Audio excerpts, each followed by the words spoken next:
Hello, friends. Welcome to the ATC Double Cut. In this episode, we are welcoming back a guest who's been with us before. It is Jim Huntoon, professor of golf and sports turf management at Horry-Georgetown Technical College in South Carolina. Welcome back to the show, Jim. Thank you, Micah. It's always a pleasure to be with you. It's a pleasure to talk with you, and it's a pleasure to talk today on the ATC Double Cut because we are both fans of my book, I think. I've got a book called A Short Grammar of Greenkeeping, and I thought it was really interesting that it's a book that you asked me if you could use for teaching. And I've seen sometimes you've shared pictures with me of that book on a bookshelf in the campus bookstore. And I understand that for your students, that's either a suggested or a required textbook for one or more of their classes. Do I understand that correctly? That is correct. It is required. In today's age, I don't know that holds the same weight as it did when you and I were in school, in college or university. But yeah, we have troubles getting enough copies of it, Micah. I think most we sell out every year of what we have. So I'm glad to hear that. That's a book that should be found at fine, rare bookstores everywhere, or maybe not found because it is quite rare. Yes, I mean, really, for myself, I just have the e-copy. I don't even have the actual hardbound or softback book that we sell at the bookstore. Yes, so I still use my original e-book version, which I also share with the students that they can get to the book that way. And so I think some do that as well, Micah. So I'm glad to hear that. Let's jump right into the ATC blog post that's getting the double cut treatment this week. And I'm going to put a direct link to this in the show notes so you can check it out, read about this book, and you can also purchase your own copy if you don't have it yet. The blog post has a title. The blog post has a title, I wrote a book and you can read it this weekend. And I gave that blog post that title back in 2016 when I released this book because it's a short book. It's a book that's meant to be read. And I called it A Short Grammar of Greenkeeping because it's not a long grammar. It's a short book. I believe it's got 14 chapters and a nice introduction. And it talks about some of the key things that I think everybody should know about greenkeeping, and it expresses them in a language that links everything together, which is where the grammar comes from. So grammar is like an introductory guide to something, and grammar is also a language by which things can be communicated. And I thought that was a nice way to explain it for this book. So I called it A Short Grammar of Greenkeeping, and I said you can read it this weekend because I suppose it would take about an hour to read or so if you're sitting down with it for the first time. I think it's about 45 pages or something like that. So if you're doing like a minute a page, sipping on coffee, contemplating the growth potential equation, thinking about things that I may have missed or may have gotten right or wrong, I think it may be about an hour read. So I suppose you were familiar with this book prior to becoming a professor, or is this something you came across as you said, wait, now I have to teach, now I'm going to start looking at teaching resources. How did that work for you, Jim? I was familiar with the book before I started teaching when I was still a golf course superintendent at Heritage Club. I believe I bought the book in 2020 or 2021. So I was certainly aware of it and had read it before I got here at the college. And what made you think that particular book, which is, let's be honest, it's not a common book that you'll find on bookshelves in golf course superintendents' offices, and I don't think it's something that you'll find taught at Penn State or Michigan State or Oregon State or any of the other big turf programs. So what led you as a, transitioning immediately from being a golf course superintendent going to be an instructor now? What caused you to think this is a good book for the students to have as a resource? Probably because of the simplicity of the book, the approach that the book takes to turfgrass management is very different than a lot of these books behind me. And it's not the only book that we use. We use Dr. McCarty's Golf Turf Management as well. I think it complements other turfgrass books and information sources from a different perspective, your perspective, Micah. But I like the simplicity of it. I like to introduce it right away to the students early on. The controllable and uncontrollable factors. I really focus on that because I want to get them thinking about those things very early on in their career, and because of their importance. And it's not always something that that's brought up a lot in once you're established or in your career. Yeah, it's funny how the stuff that I write about in the book, like things that affect growth, it starts off by pointing out just how critically important getting the growth rate right is.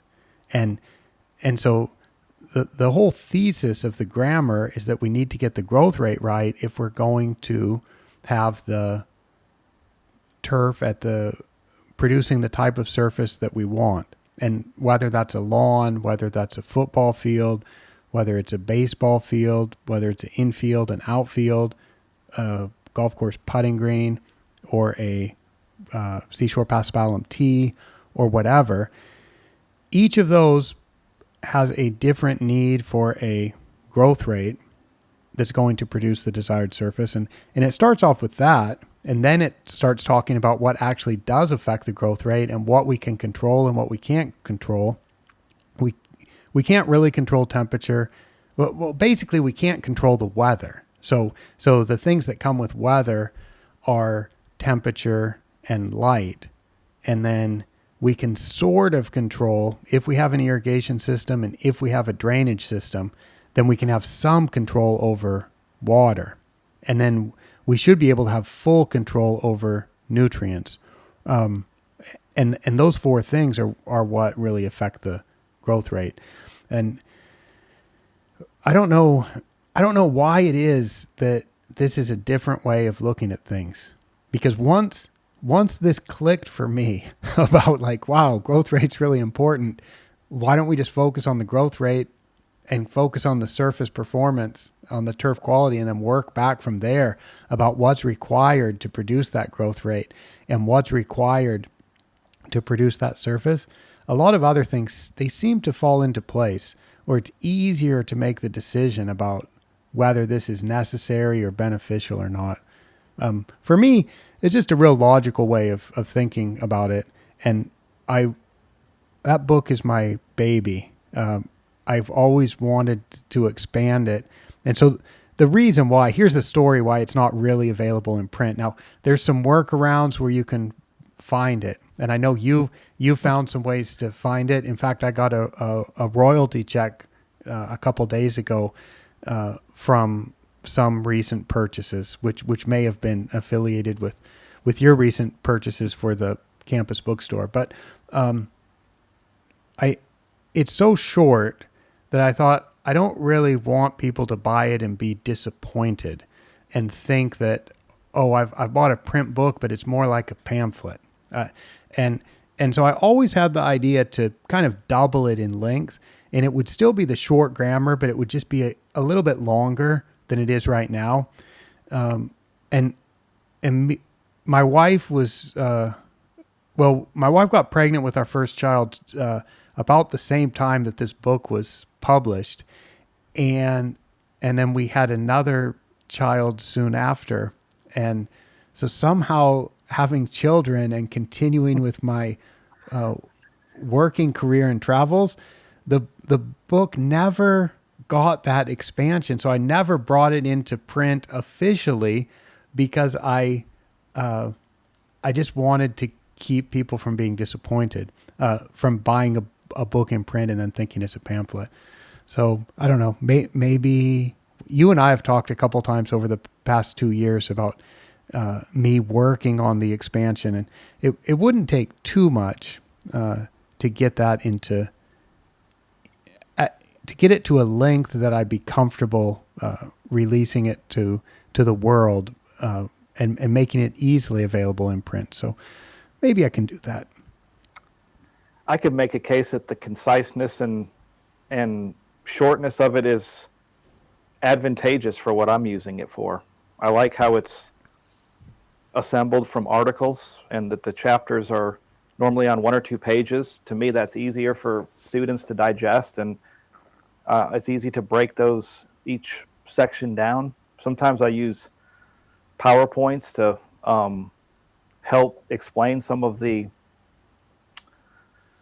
I guess, I don't know if we would call them chapters in their sections, but I use it sporadically through several other classes that I teach. There's different sections in there that apply to different classes, so I will use it through several classes. Wow, that's pretty cool. How do the students respond to this? Do they find that this book is too theoretical, or do they find that it makes sense with what they've experienced while working or studying about turf? I'm not sure that I really know. I think it's a mixture. Yeah, I introduced this book in Intro to Turf, which is the first semester introductory turf management class. So they come in with different levels of experience and knowledge of golf course maintenance, sports field maintenance, greenkeeping. So it depends. I think it throws them off a little bit when it starts to talk about China and Shanghai in the beginning, because as it says in the blog post, this was originally written for GCM China. But I also like to enforce right away that turf grass management is a worldwide science and activity, and that there's more. There's a lot out there and a lot of different ways and resources and places, and that's what I like about the book. It sticks to basics and is concise. So I would say the shortness of it is it advantageous for what we do, Micah, but I would love to see an expanded version as well. All right. So I think when I review it and look at expanding it, maybe I'll add 1 page per chapter. I'll look at what I wrote in 2016 as 14 chapters and see if I think it would be useful to add any additional chapters, which I think OM246 has been developed since then. I've done quite a bit with total organic material, or TOM testing, and maybe that would be worth a chapter. And then I can certainly expand some appendices and references like conversions, easy conversions between metric and United States standard units and so on. Like my own version of turf math. I know there's a book about that, but I can make a very short section about conversions or something like that. So I think that might take it to the length that I'd be comfortable putting it into print. Well, so you mentioned Shanghai and the like talking about pretty obscure places or places on the other side of the world with different kinds of grass. That reminds me, when I was a golf course superintendent in 2001, I was working in Japan as a golf course superintendent. That was before I went to graduate school at Cornell University. And I hired an intern from Horry-Georgetown Technical College Jin-Koo Kwang, who is from Korea, but he was working in Myrtle Beach and going to school there for his turf grass degree. And it was nice to have an intern. We had a few interns that summer, and I know that the internship program is a big part of the education there. Can you tell me a little bit about what's required for the students? How many internships they have to do, and what does an internship entail? They have to do a summer internship, which is called the SCWE, Summer Cooperative Learning Experience. Summer Cooperative Educational, man, I can't even get it. SCWE, Cooperative Work Experience, Summer Cooperative Work Experience. Summer cooperative meaning that we work very closely with the mentors and the other staff members of the facilities to help train and educate and prepare the students for a career in turf grass management. There is a big cooperation part of it. It's an 8 credit hour class, and the students are required to submit 8 reports that pretty much cover many of the facets of turf grass management. They also have to submit weekly PowerPoints that are updates of what they've been doing, what's been happening at the course, what have they observed, what are they learning. It's very intensive as far as academic work, which I think is different than most other internships that I hear about on my travels. I know there's others that require stuff, but ours has been very consistent in what it is. It's not a whole lot different than what I did or what your intern did when he came to you, Micah. The packet is similar. I have been working on updating it. Charles Granger's helped me with that. We are trying to update it, but the core of it we like to keep the same because it's been such a tenet of our program here, and I really believe it's very impactful on the students. It's only 10 weeks, so it's short. But the other thing you have to consider, too, is that all the students here at Horry-Georgetown Technical College work at a Myrtle Beach golf course or area golf course or sports field or lawn care company while they're in school. So we also have what we call just the cooperative work experience, which is a second semester class in the first year. But they're all doing internships the entire time they're here. So it's another thing that we feel is important in the pathway here and gives a lot of applied knowledge and learning that can be tied in with what we teach in the classroom. Yeah, we definitely learn a lot of things about how to do the job on the golf course. So about the summer cooperative work experience or the summer internship, that I understand that the Horry-Georgetown program is a 3-year program. It's a 2-year program. 2-year. Yep. Why did I think 3? Am I just like wrong, or did it used to be 3? Or was it Lake City? I feel like some of the students, after they go through the internship, feel like it's a 3-year program. No, and we do have students that take a 3 or 4 year track and work full time. So we do have some students that do that, but the core of the program is it's a 2-year program. So it's technically 5 semesters if you count the summer semester. So. Okay, so you'd start in the autumn of or late summer of 1 year.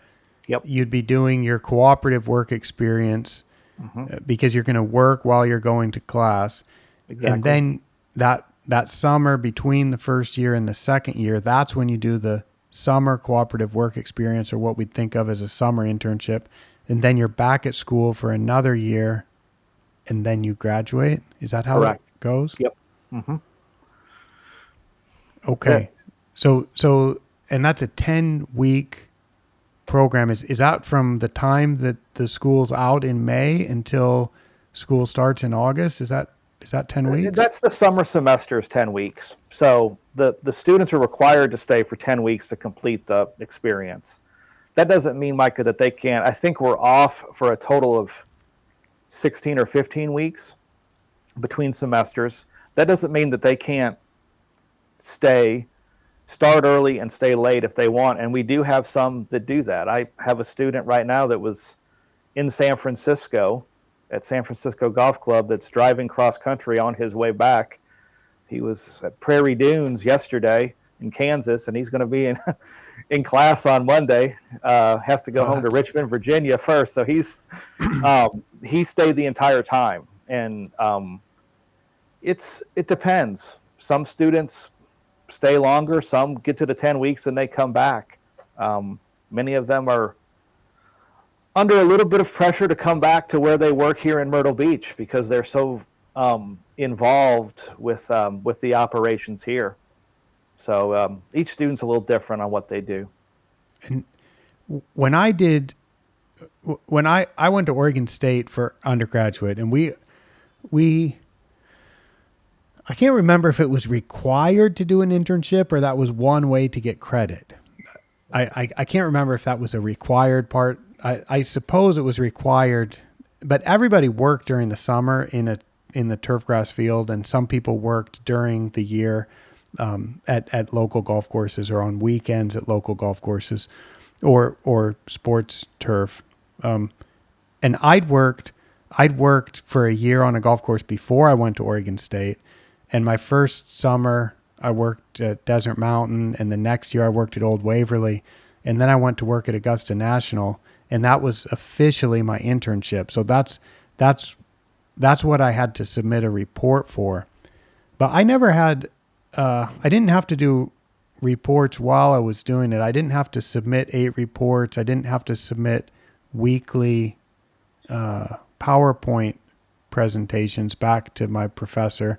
My professor didn't come visit me and check on me, and they didn't really, cooperate with Augusta National. I just went there and worked and had a wonderful experience, and then prepared a thick report that I submitted when I came back in order to get credit.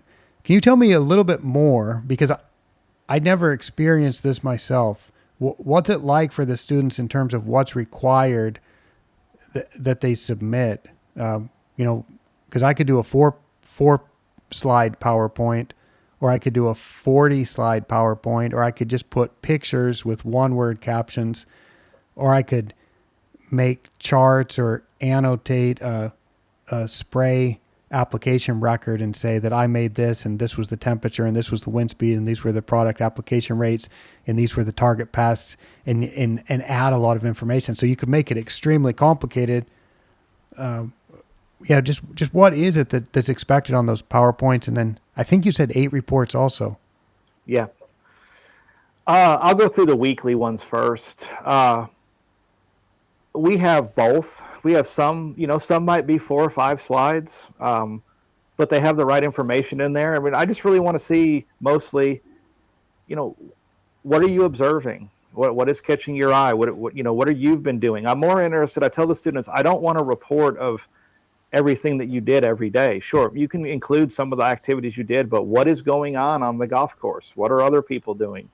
Are you asking why they're doing it? Do you tell me something interesting about the facility? I try to tell them to be creative with it, and I want them to use pictures. I'm very visually motivated in a lot of different ways, and I try to instill that into them. And I think being able to put a decent presentation or slideshow together of what's going on is a skill and something that'll create value for them in the future. They also have to come back here in this semester in turf management too, and do a presentation that they compile from all their weekly reports in front of their classmates, so we can work on presenting and getting them up in front of people, because I think that's important too.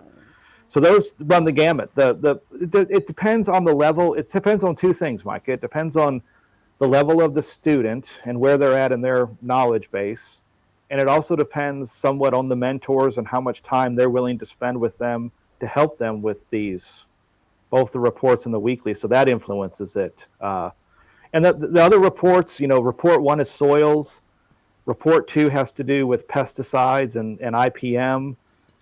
We have a report on general management, which is kind of an HR and management chain of command based one. We have one on what makes this facility unique. What are the challenges to make it, to do turf grass management here, to maintain it. We have an irrigation report. We have what we call a special topic, where they have to pick a special project that they do on the internship. It's pretty comprehensive, and some of the reports are, like the irrigation report's really just a sheet that they have to fill out with all the statistics and information about the golf course and irrigation system. And, but then I use that in irrigation class this semester. We go back over those. So I reuse some of the stuff that they've discovered in these reports. Some are more intense than the other. We try to require to have one, the weeklies are due every week, then the 8 reports. They get a couple weeks off because it's 10 weeks, but I expect one to be turned in every week. And it's intense. But as you know, being a turf grass manager can be intense sometimes. So you might as well get simulated into it right away, because you're going to be dealing with challenges all the time. So this is not just about educating, it's about training, Micah. That's right. I had a nice witty follow-up, and it's just gone. Maybe I'm still jet lagged. So you also are traveling to. Oh, I remember. I remember. Okay. I was going to ask: Is this summer cooperative work experience? Is it graded, or is it pass fail? It's pass fail. So okay. It's pass fail. Has anybody ever failed it? Yes. Yep. How common is it for somebody to fail that, and what would you have to do to fail? It's not very common to fail it, as it happens, as in everything in life. We're pretty stringent about having everything turned in. It has to be completed. The superintendent or mentor that the students are with fill out an evaluation of the student. That's half of the weighted grade. It's a 50-point, it's basically 10 questions, 1 through 5, grading the students on all these different characteristics. And we total that up and use that as a score. And then there's also areas for feedback, both positive and negative. We utilize that. So obviously that needs to go well. And then you have to get the reports in. And so it's something you should succeed at, but you have to work at it to pass. It is. It's intensive. And I know we're going to talk about the visits here in a little bit, but that's kind of where the visits come in as well. And that's why they're so important.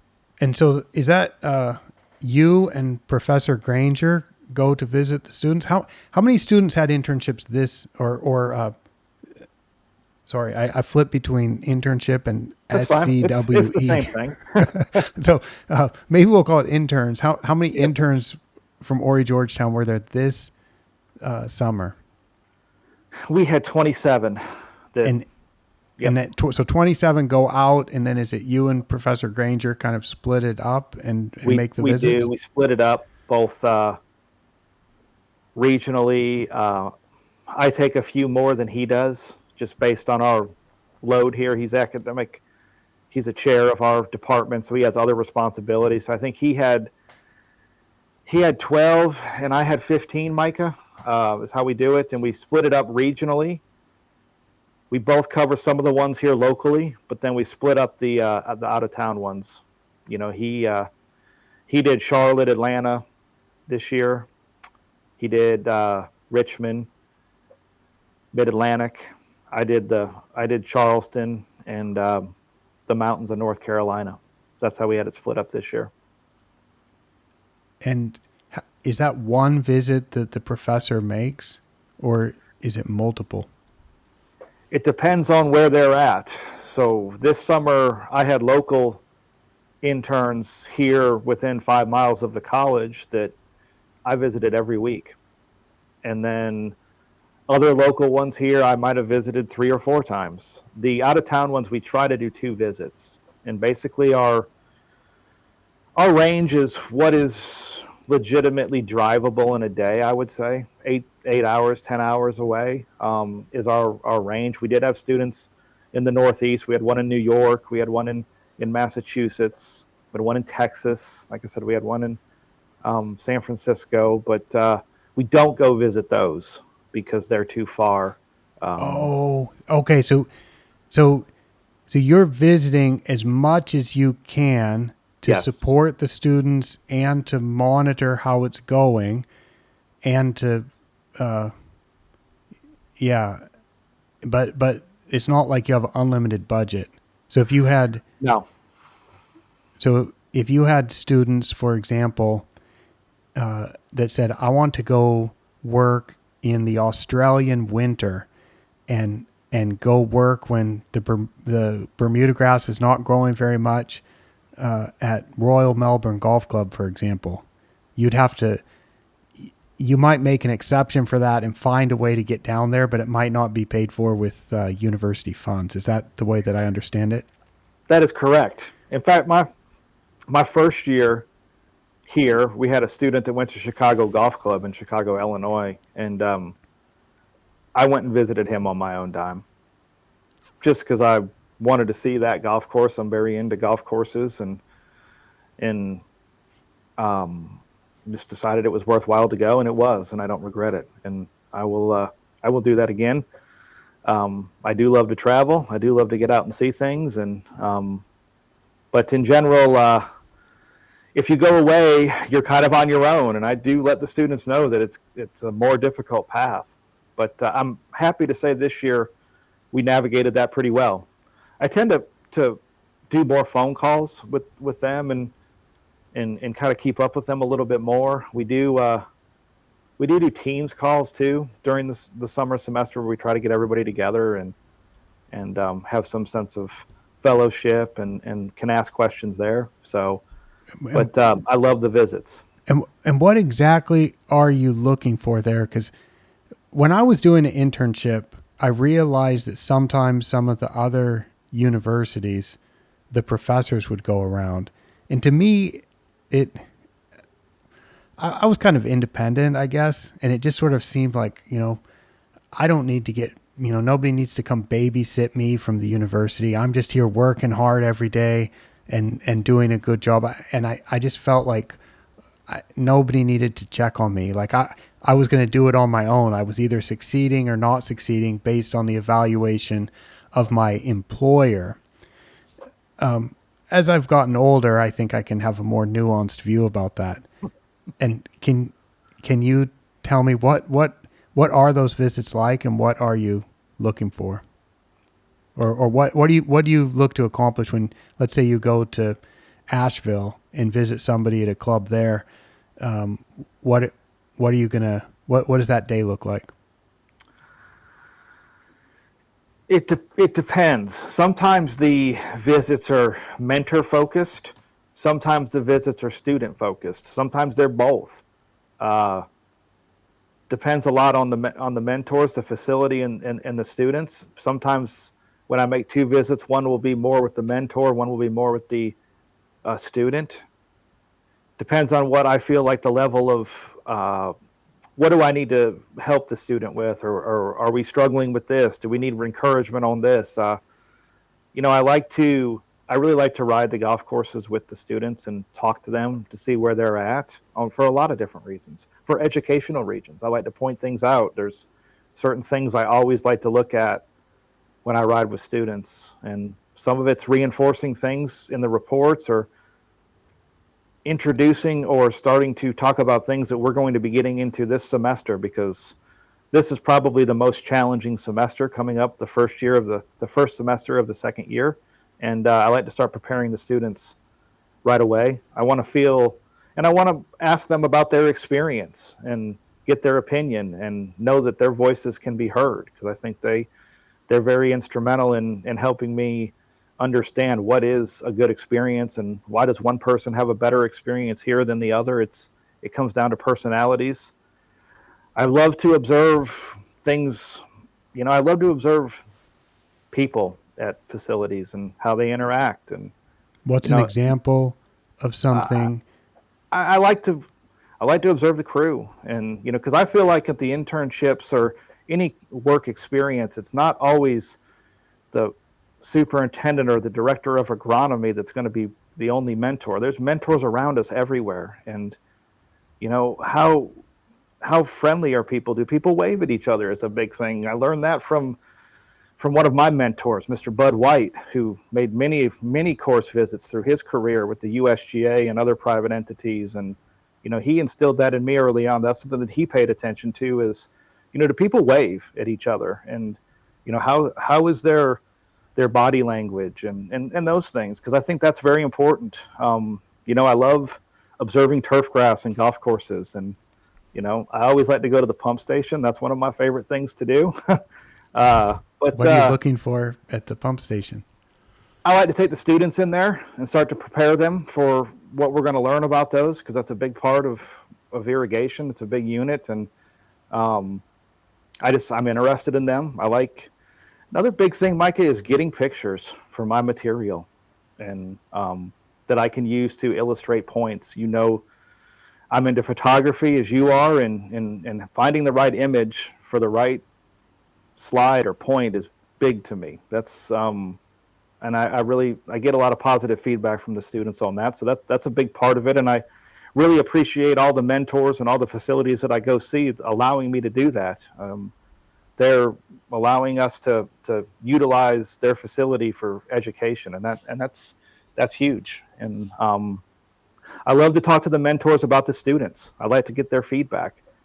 I encourage them to be critical on the evaluation too. And it's difficult on them at times, depending on the situation, but I think critical feedback is very beneficial for the students. And if you're going to be a turf grass manager, you're going to get constructive criticism. So again, I like it to look at that as training for what is forthcoming and how can we grow from it. And let's not dwell on it, but let's use it to help us. So Yeah, that's a big an thing. interesting thing to teach, because there is. I go to a lot of golf tournaments. I do a lot of things, but sometimes I go to golf tournaments or visit golf courses, and we can find courses that are just in the absolute best condition they've ever been in. And I'll talk to some club members. They'll see me out there. I mean, it happened last week. I'm out collecting measurements at a golf tournament in Europe, and some people by the ropes are asking, what are you doing? What's this? What's that tool? And then, of course, I smile and tell them, and they will then let me know that they're a member, and then they'll start complaining about things. And you're just like, the course is the best it's ever been. It's got professional golfers playing on it, raving about the conditions. Members are just going to, it is something that is nice to teach about the criticism that comes your way, and just look at it as like, how do you deal with that? How do you not let that consume you? Because for some people, if they can't handle that, it's not good. No, it's tough. It's something that I struggled with in my career, and still we all struggle with it. It's hard to hear sometimes, but it does make you better. And I like to understand what the mentors' needs are. Different mentors, different superintendents, opportunities are better suited for different students. One thing I will say about our students and the amount of experience they get here in Myrtle Beach when they're in school is they're advanced mostly. A lot of them are advanced already, and a lot of Myrtle Beach golf courses depend on them tremendously as part of the staff. And we have a lot of old golf courses here in Myrtle Beach, and stuff breaks, and it's great experience. I think one of the successes that we've had at this college ties into our industry here locally in Myrtle Beach. And the mentors that we have here, Micah, have a ton of experience in developing talent in the industry. And I think that's an underappreciated part of our market here, is how many people have gone to school here, come through here, worked at these different facilities, and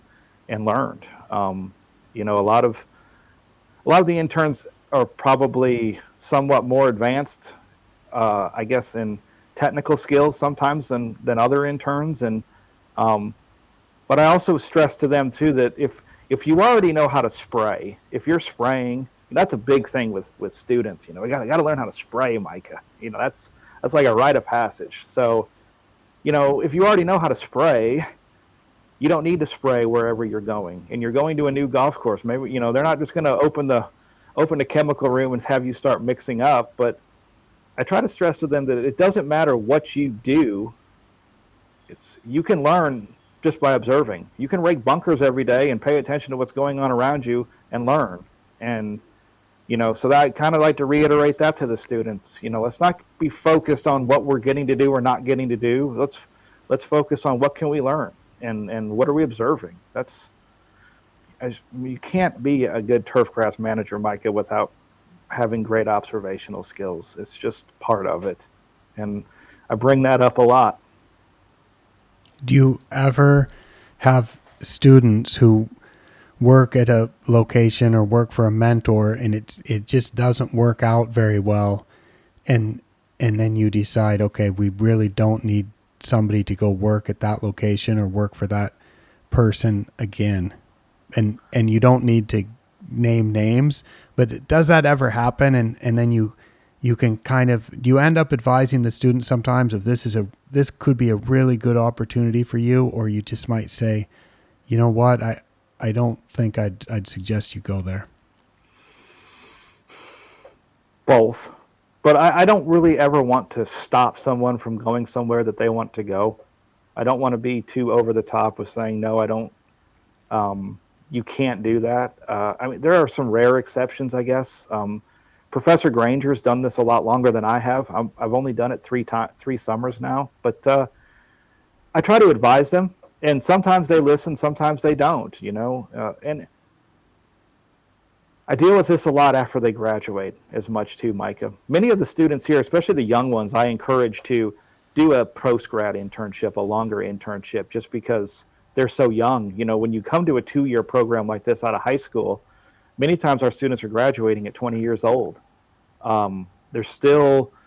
They've had a condensed 2-year education in turfgrass management, but there's still a lot of experience and time that they need to get to be ready, I think. So deal with that in different positions, and that's kind of what the visits are about as well, is just trying to get a feel for what may or may not be a match. I don't always get it right, and some students surprise me. Some I think are going to be home runs and are not, and others I think are going to be failures and do great. It's really it's a great learning experience for me about the students, getting to know them better and understand who they are and where they might be going in the industry. I love the journey of the students coming through and watching them grow, and the internship's a huge part of that.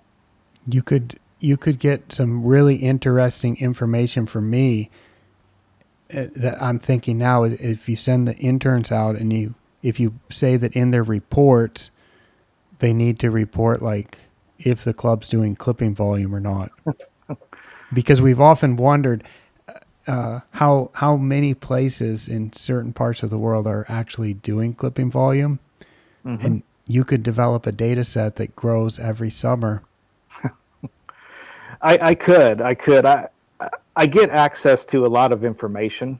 That's one thing that the mentors and the facilities, that's why it's cooperating, right? I get a lot of information revealed as part of the reports, what they're spraying, what they're doing. Like I said, we have our soils report. I've seen some ATC soil reports come through on those, but I try to keep that stuff confidential. I don't really want to I'm not there to expose things. It's more there to help the students grow. It is fascinating to me to see different ideas and the different ways that people do things.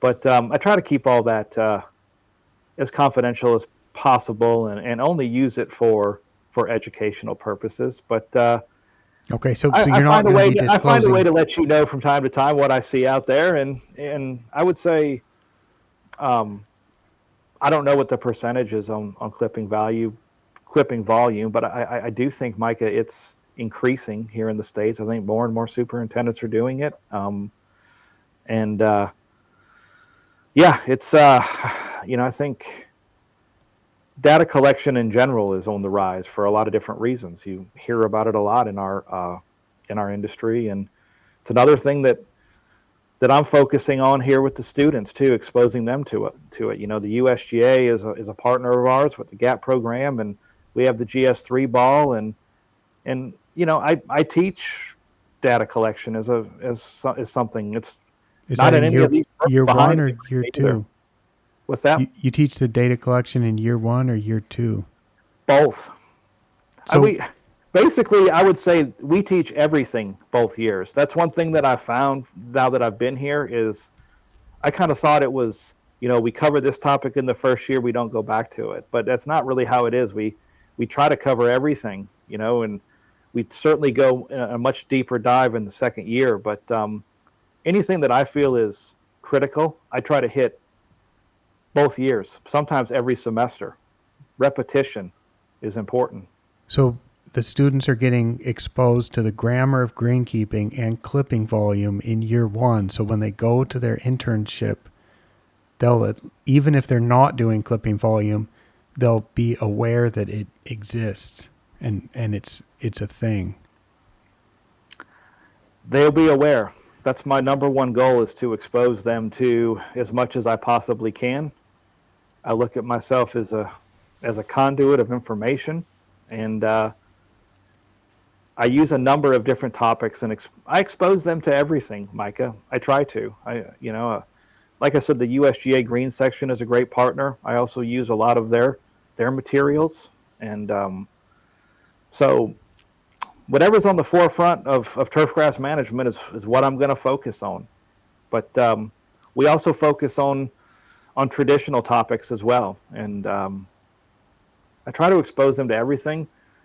I try not to influence too much, but when you stand in front of them for hours in a day like I do, it's hard for some of your own thoughts to come out. But I try to be as fair and equal, but I also try to explain the positives and negatives of several different opposing ideas, if that's what we're looking into. You do the opposing idea of base cation saturation ratio.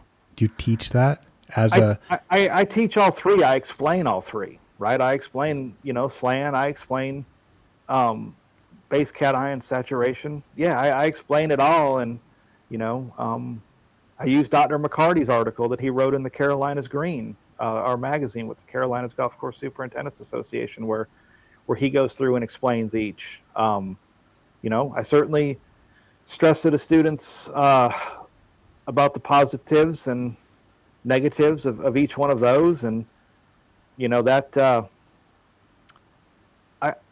I want to be clear that I try to explain everything to the best of my ability, but I do like MLSN. I do believe it's a great method. I feel like I was kind of trending that way in my own career before I ever even heard of it or knew what it was. I find that with a lot of the things that I did when I was early in my career, but yeah, because when I do teaching, I often I just kind of ignore the things that I think are irrelevant. So for me, like, I wouldn't spend a lot of time on BCSR, but maybe I would have 5 minutes to tell the students. If I were teaching the class, I might tell them, like, this is a way that is really popular with fertilizer companies.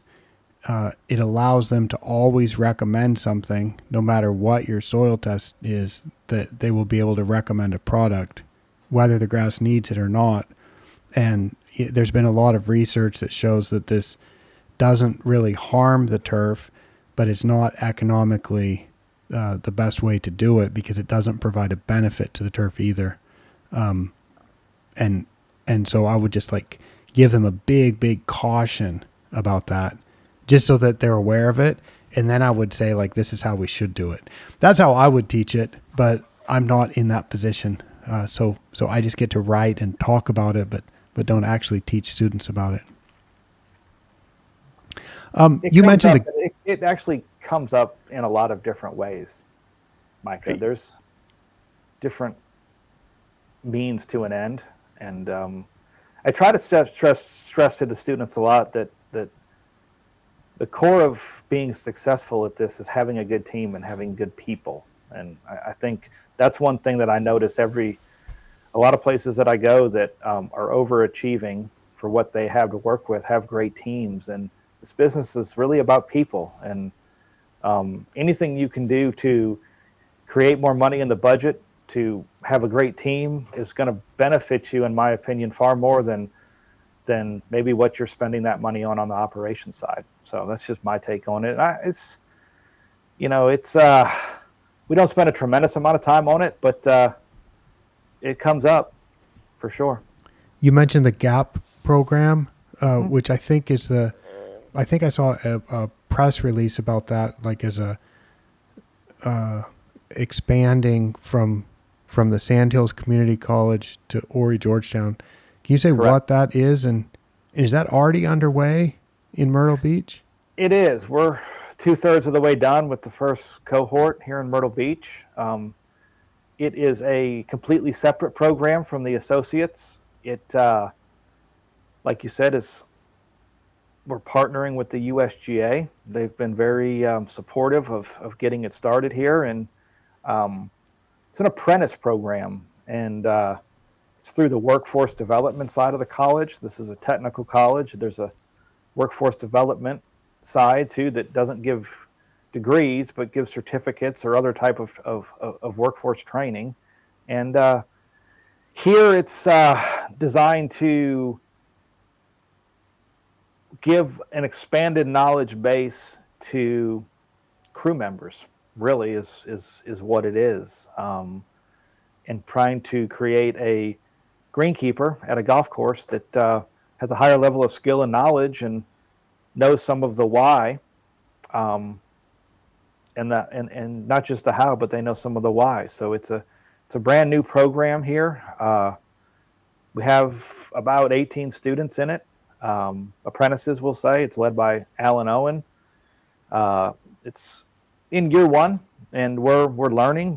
We're trying to develop it, but it's definitely excited. It uses the mentor model very much similar to what we do at the associates, but a lot more of that training is actually at the workplace. The students or the apprentices are here just once a week for about 4 hours. Once a week at the college. Mm-hmm.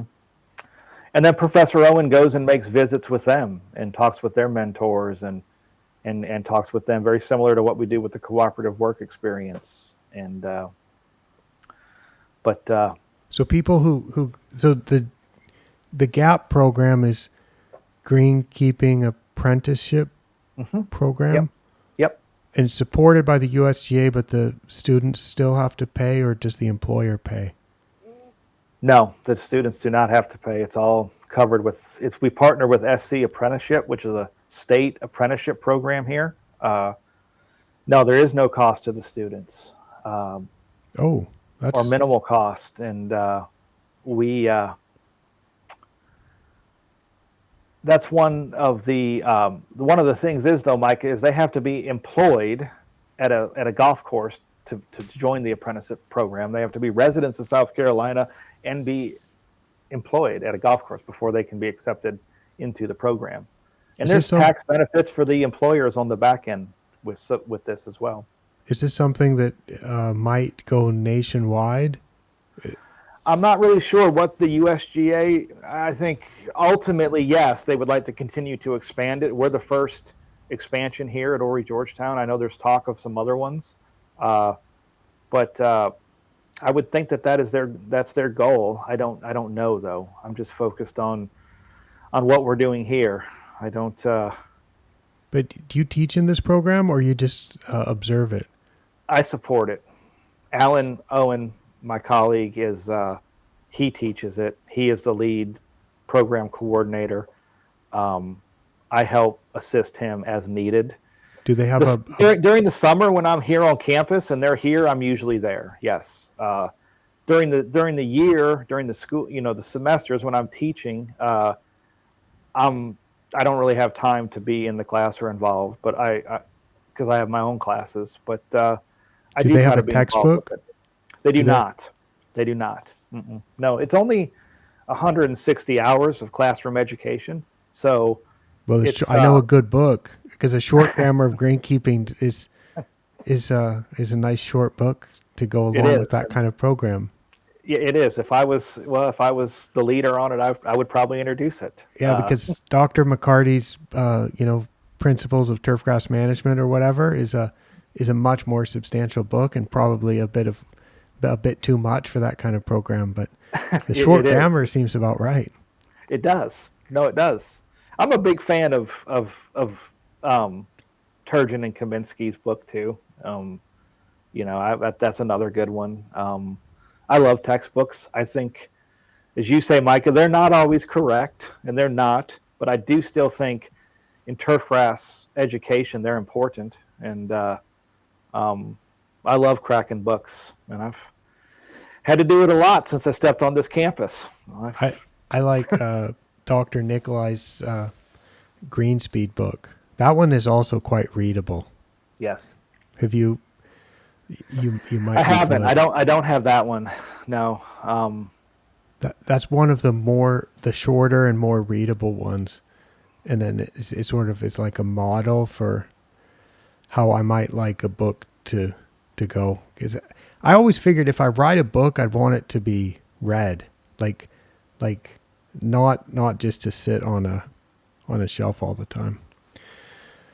Well, thanks so much for telling me all about the internship program, a bit about the education, and what you're doing making use of my short grammar book, which I think is fascinating. Yeah, it's very flattering for me to know that the things that I've written, the things that I've thought about, are able to be utilized at a educational institution, and that the students have that as a required reading, shall we say? You could have them do book reports about that. I'm going to send you some more stuff this year, but no. I just want to say that it's. I feel very fortunate that I have the autonomy to do that. I say Professor Granger here and everyone here at the college is very supportive of what we're doing and allows me to make decisions like this and utilize the materials that I think are most impactful, and I don't lose sight of that. And Micah, your teachings, your thoughts, everything that I've learned from you over the years has been very beneficial, and I like to support you as well. So thank you for everything that you do, and Thank it's you, it's and a treat. thank you. And do your students have enough internship opportunities, or do you Yeah, want people to say, "Hey, I'd like somebody to come for 10 weeks or maybe up to 15 or 16 weeks and participate in a summer cooperative work experience at my facility." Or do you have way too many of those opportunities and just say, yeah, I don't want more?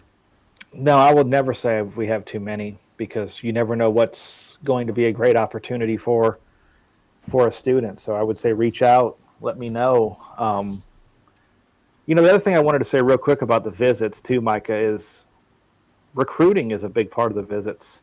I've secured new students because of the visits, and I think it also shows the mentors and the facilities how committed we are to our students and to their success. And and the other thing is, for me personally, being able to visit golf courses everywhere across the Southeast and keeps me fresh. It keeps me up to date on what's going on. It gets me on the golf course. One of my biggest fears is becoming irrelevant now that I'm a retired superintendent, and I'm very keen on keeping my pencil sharp and seeing and and being abreast of what's going on. So they're very beneficial.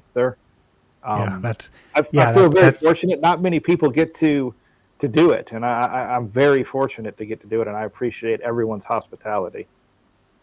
yeah, that really makes sense because I learn a lot from visiting people who are growing grass. There's only so much I can do in front of a computer or with a notebook and calculator in front of me, or some books in front of me. Like sometimes you can go out and see algae or see moss or see grass that doesn't have enough nitrogen or whatever, and yeah, keep yourself fresh and keep yourself abreast of what's going on out there. All right. We came to about an hour. I think that's about enough for this one. So I will say thanks for joining me, Jim, and we can say goodbye to everyone and sign off.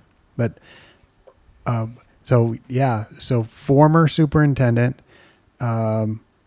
professor of golf and sports turf management, and Myrtle Beach legend Jim Huntoon has been our guest today. Thank you, Jim. And I thank everyone for watching, for listening, and I promise to be back again soon with more exciting and interesting turfgrass information. For now, I will sign off for ATC from Bangkok, Thailand. I'm Michael Woods. Bye-bye.